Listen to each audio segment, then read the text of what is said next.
बऱ्याच पालकांचा आग्रह असा असतो की आपल्या मुलांना लहानपणी स्विमिंग शिकवलं पाहिजे.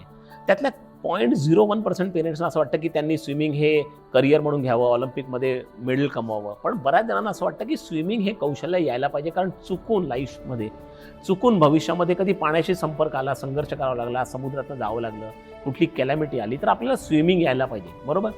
आता ही कॅलॅमिटी आपल्या आयुष्यामध्ये येण्याचे चान्सेस किती आहेत? 0.01%.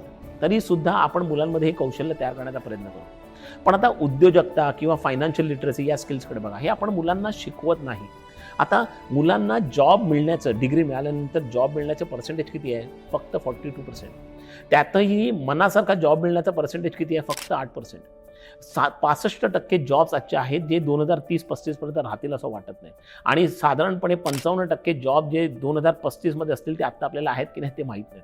आणि हा केवळ माझा डेटा नाही, रिसर्च असं सांगतो. पण एवढी सगळी एन्झायटी असताना सुद्धा बाबा रे, आपल्या मुलांना उद्योजकतेमध्ये शिकवायचं नाही, त्यांना फायनान्शियल लिटरसी शिकवायची नाही, अशा प्रकारचा आग्रह आपण का धरतो? विचार करण्यासारखी गोष्ट आहे ना.